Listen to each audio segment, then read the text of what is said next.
साथियों नमस्कार, स्वागत है आप सभी का द इंग्लिश लैबोरेटरी पर। और मैं पटल अरोड़ा आपका स्वागत करता हूं, अभिनंदन करता हूं आपके अपने यूट्यूब चैनल पर। साथियों आज अपना छठा टॉपिक है ना, आयरनी है उसका नाम अपने आज के टॉपिक का। और बिना किसी देरी के जो है हम इसको शुरू करने जा रहे हैं। आशा करता हूँ पिछली 5 जो वीडियोज़ हैं आपको समझ में आई होंगी अच्छे से, और आपने अच्छे से उसका रिवीजन कर लिया होगा। ठीक है। The word irony is derived from a Greek word iron, which means dissembler or a person who intentionally acts like a fool, है ना। ये जो आयरनी वर्ड है ये साथियों इरन से लिया गया है, जिसका मतलब होता है भटकाने वाला, या फिर एक आदमी, एक व्यक्ति जो जानबूझकर जो है एक मूर्ख की तरह व्यवहार करता है। इसका मतलब ये हुआ साथियों। आयरनी होता क्या है? आयरनी का मतलब होता है जो बात बोली जा रही है वो एक प्रकार का व्यंग्य होना, है ना। व्यंग्य भी, सार्काज्म, सैटायर, ये सब इसी के हिस्सा है ना। तो आयरनी एक बड़ा रूप है, सैटायर और सार्काज्म एक छोटा रूप है। It is yet triumphed over the alazon which means the self deceiving and stupid braggart. ठीक है। ये एक प्रकार से ये जो है सेल्फ डिसीविंग होता है ना, जानबूझकर जो है मूर्खों की तरह जो है व्यवहार करना, स्टूपिड की तरह व्यवहार करना, ताकि लोगों को जो वास्तव में जो कहना चाह रहा है लोग समझ भी जाएं, है ना, कि ये बात तो उल्टी बोल रहा है कोई व्यक्ति, कोई बात तो कुछ और लिख रहा है लेकिन कहना क्या चाह रहा है। यही जो है आयरनी होती है। आप सिर्फ शब्दों को याद रखिएगा, self deceiving, stupid, braggart, intentionally acts like a fool, dissembler, है ना, ग्रीक वर्ड ईरन, ये जो है ये शब्दों को याद रखिएगा साथियों। Irony it is a sense of dissembling or hiding what is actually the case. ये जो है एक कला है जो वास्तविकता को छुपाया जाता है जिसमें, and not to deceive but, लेकिन जिसका उद्देश्य धोखा देना नहीं होता, गलत बताना नहीं होता, but to achieve a rhetorical और आर्टिस्टिक इफेक्ट्स। बल्कि ये तो एक लिटरेचर की एक कला है ना, अपनी बात को कहने की और अच्छे ढंग से। ठीक है। आयरनी भी बहुत प्रकार की होती है साथियों। वर्बल आयरनी की बात कर लेते हैं। It is also called traditionally trophs, है ना। वर्बल आयरनी को ट्रेडिशनली जो पुरानी जो आयरनी है वो भी कह सकते हैं ट्रॉप्स। ठीक है। In it the meaning is fully different but is sad. इस वर्बल आयरनी में जो बात कही जाती है उसका अर्थ जो होता है बिल्कुल उसके विपरीत होता है। As Pope use in the line, जैसे कि पोप यूज करते हैं अपनी पंक्तियों में। It grieves me much replied the peer again, who speak so well should ever speak in vain. ठीक है। As John Austen used in the line Pride and Prejudice, है ना। ये सब वर्बल आयरनी के उदाहरण है, आपको याद रखने इंपॉर्टेंट उदाहरण है ये। A single man in possession of a good Fortune must be in want of a wife, यानी एक अच्छे भाग्य वाला व्यक्ति अच्छी पत्नी जरूर चाहेगा, है ना। तो ये सब आयरनी का प्रकार है। ये जो एक्चुअली में जो लाइन लिखी गई है ये वास्तव में इसका अर्थ ये नहीं है। इसका अर्थ काफ़ी डीप जाकर अपने को जो है पता चलता है। स्ट्रक्चरल आयरनी की बात कर लेते हैं।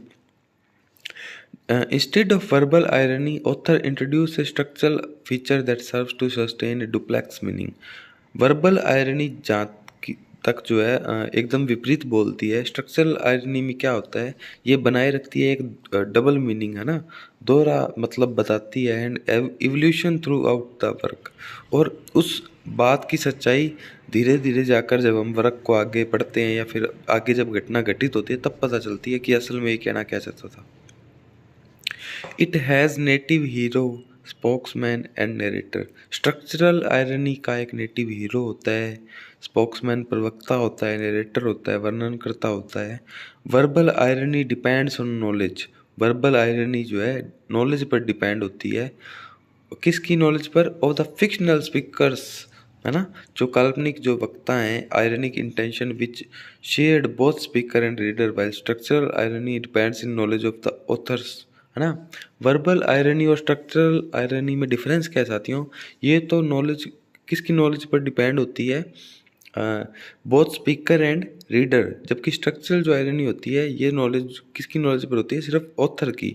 Ironic intention which shared by reader but not intended by the fictional speaker. ये जो है इस नॉलेज को जो स्ट्रक्चरल आयरनी में जो बात जो कहनी है असल में, वो जो उस नॉवल को पढ़ रहा है उसको तो पता होती है, लेकिन वो तो शेयर करता है इस चीज़ को, लेकिन जो काल्पनिक जो कैरेक्टर बनाया जाता है आयरनी में, है ना, किसी रचना में, वो जो है इसको नहीं जान पाता है। आप बहुत सारे सीरियल्स में देखते होंगे, बहुत सारी फिल्मों में देखते होंगे कि आपको पता होता है कि कोई जो कैरेक्टर है अब मरने वाला है, किसी एक कैरेक्टर को उसका ज्ञान है फिल्म में या मूवी में, लेकिन जो मरने वाला है शायद उसको ज्ञान नहीं है, या फिर अपने अपने मन में जो है अजम्पशंस बना लेते हैं कि इसको पता क्यों नहीं है कि वो आदमी बुरा है ना। तो ये सब चीज़ें हैं, इसको जो है फील करेंगे तभी अपने जो है इस आयरनी को जो है अच्छे से समझ पाएंगे। फिलहाल जो है मैं सिर्फ आपको रिवीजन करवा रहा हूँ। आई होप आपने अच्छे से पढ़ाई की होगी अभी तक, है ना, इन चीज़ों को समझा होगा, क्योंकि ये चीज़ें बहुत समय मांगती है साथियों। आयरनी को समझाना मतलब एक एक घंटा चाहिए, तो वो मैं फ़िलहाल नहीं कर पा रहा हूँ, लेकिन सीधा जहाँ से प्रश्न आएंगे वो मैं आपको ज़रूर बता सकता हूँ। The structural irony has fallible narrator who is the teller of the story and also a participant in the story. Structural जो irony में क्या होता है कि एक fallible narrator होता है जो गलती करता है ना, जो कहानी को बताता भी है और उस कहानी का हिस्सा भी होता है। अब बात करते हैं स्टेबल आयरनी के बारे में। Speaker makes available the assertion to reader for qualifying firm meaning. Speaker जो है खुद रीडर को बताता है कि वास्तव में सच्चाई क्या है, ताकि वो अच्छे से जो बात कही जा रही है उसका मतलब निकाल सके। अनस्टेबल आयरनी इसी के विपरीत हो जाएगी। इट हैज़ नो स्टैंड और नो फर्म पॉइंट, है ना, इसका कोई भी निश्चित बिंदु नहीं होता और ना ही कोई मतलब होता है for the assertion of the reader. इसके एग्जाम्पल कैसे कौन कौन से हैं अनस्टेबल आयरनी के? Waiting for Godot and the unnamable. ठीक है, अब बात करते हैं साथियों सार्काज्म की, व्यंग्य की, है ना। It is equivalent to all forms of irony. ये सार्काज्म जो है लगभग सभी प्रकार के जो आयरनी है उनके बराबर है। It is exaggerated inflection of speaker. इसमें क्या करते हैं कि बढ़ा चढ़ा कर बात बोलता है speaker. Voice difference between irony and sarcasm is of etymology. Sarcasm और आयरनी के अंतर जो है, किस चीज़ का अंतर है? सिर्फ एटिमोलॉजी का, यानी शब्द विज्ञान का, यानी उपज का। आयरनी जो है आयरन से बना है जिसका मतलब होता है डिसेम्बलर, है ना। सार्काज्म सर्केजियन से बना है जिसका मतलब होता है टू टीयर फ्लैश, है ना। ये इंपॉर्टेंट है, दोनों बातें याद रख लेना। सोक्रेटिक आयरनी क्या होती है? फिलोसफर सुकरात ने ये जो है प्लेटोस के डायलॉग में इसको बताया था। It assume A pose of ignorance और ईगरनेस टू बी इंटरेक्टेड। ये जानबूझकर जो है ज्ञानी बनने बनते हैं इसके कैरेक्टर, है ना, और उत्सुकता रहती है ताकि उनको सच्चाई पता चले। ड्रामेटिक आयरनी क्या होती है? It is a plot device that highlights difference between a, ये ड्रामेटिक आयरनी में जो कथानक होता है कहानी का, वो एक प्रकार से अंतर को स्पष्ट करता है। किसके बीच में अंतर? Between A characters understanding of A given situation and that of audience. कि जो फिल्म या जो कहानी या जो नोवेल में जो वास्तविक घटना घट रही है, वास्तव में सच्चाई क्या है वो तो ऑडियंस को पता होती है ना, और जबकि कैरेक्टर्स को पता नहीं होती, क्योंकि वो तो एक हिस्सा है उसके। इट अकर्स व्हेन ऑडियंस और reader knows something that a character in the play story does not know. ये जो बात अभी मैंने बोली ये लिखी हुई है कि ऑडियंस को वो चीज़ें पता होती हैं जो कि उस कहानी के कैरेक्टर को पता नहीं होती। कॉमिक आयरनी का जो एक उदाहरण है, twelfth night is an example of comic irony. ठीक है, ये कॉमिक आयरनी का उदाहरण है। ठीक है, ये बात याद रख लीजिएगा, ट्वेल्थ नाइट, है ना। शायद ये कॉमिक आयरनी के बारे में इतनी ही बातें ज़रूरी होंगी, ये एक ही लाइन ज़रूरी होगी। कॉस्मिक आयरनी और आयरनी ऑफ फेट। साथियों, एक होती है कॉस्मिक आयरनी और irony of fate. It is favourite structural device of Thomas Hardy. ये थॉमस हार्डी का जो है इम्पोर्टेंट स्ट्रक्चरल डिवाइस है, फिगर ऑफ स्पीच है ना। In a D or else fate is represented through deliberately manipulating events. इसके अंदर जो है देवी देवताएं, भगवान, इन सब का जो फेट है, जो भाग्य है, वो बताया जाता है। Manipulating events so as to lead the protagonist to false hopes only to frustrate and mock them. जो जो हीरो होते हैं, है ना, जो मुख्य पात्र होते हैं किसी नोवेल या कहानी के, उनको जो है झूठी उम्मीदों से बांध दिया जाता है सिर्फ उनको मजाक उड़ाने के लिए या उनको परेशान करने के लिए, है ना। देवी देवताओं से ये जो है संबंधित होती है ये जो आयरनी है डिटीज। रोमांटिक आयरनी, ये जो है फ्रेडरिक शेल्गा ने ये जो है टर्म दिया था romantic irony. In this irony the author builds up and the illusion of representative reality, है ना। इसके अंदर जो है ऑथर एक प्रकार से भ्रम पैदा करता है जो वास्तविकता से दूर होता है, only to shatter it by revealing that the author or artist is the creator and the arbitrary manipulator of the characters and their action.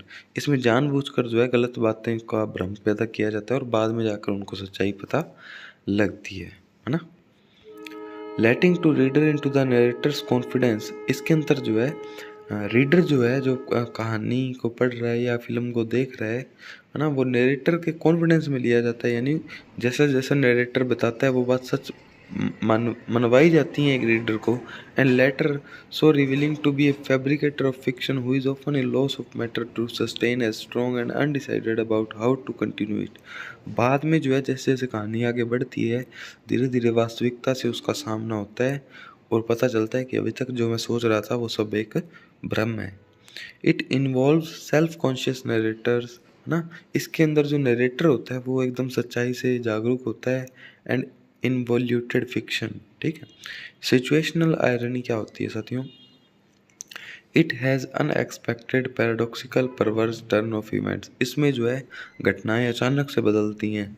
It is contrast between what seems appropriate और we expect to happen and what really happens, है ना। ये एक प्रकार से विरोधाभास है कि जो सच्चाई है और वास्तव में जो हो रहा है इन दोनों के बीच में कितना बड़ा विरोधाभास है, कितना बड़ा कॉन्ट्रास्ट है, ठीक है। कि उसे ही क्या था, गलत क्या था, है ना। कि ये तो होना चाहिए, हीरो के साथ अच्छा होना चाहिए, लेकिन वास्तव में होता क्या है, ये इस सिचुएशनल आयरनी होती है। The Gift of the Magi by O Henry is best example of the situational irony. You should remember this example, okay. आपको ये एग्जाम्पल जो है पता होना चाहिए। देखिए, all three irony share one important quality. तीनों प्रकार की जो ऊपर तीनों आयरनी की मैंने बात की, इन तीनों की एक जो है सबसे बढ़िया क्वालिटी क्या है? Contrast between expectations and reality, कि जो उम्मीदें हैं जो पाठक की या रीडर की या फिर वॉचर की, वो रियलिटी से एकदम उल्टी होंगी। भाई होना क्या चाहिए कहानी में और हो क्या जाएगा।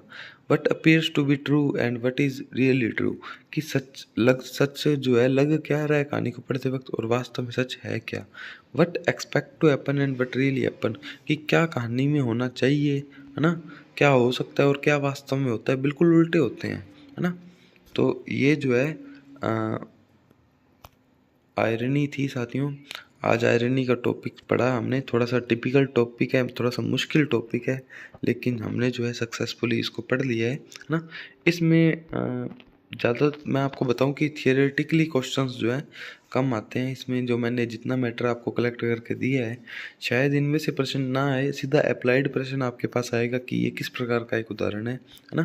तो आपको पता होना चाहिए कि अगर किसी बात में विरोधाभास है। अब साथियों, लिटरेचर एक ऐसी चीज़ है जिसमें विरोधाभास भी कई प्रकार के होते हैं, पैराडॉक्स भी होता है ना, सरकाज़म, सटायर, आयरनी और भी बहुत से जो हैं आपको फिगर्स ऑफ स्पीच या रिटोरिक मिलेंगे जिसके अंदर जो है विरोधाभास होता है। लेकिन आपको हर एक चीज़ का जो है अंतर स्पष्ट पता होना चाहिए, है ना। आयरनी से ज़्यादा प्रश्न बनने की संभावनाएं नहीं है।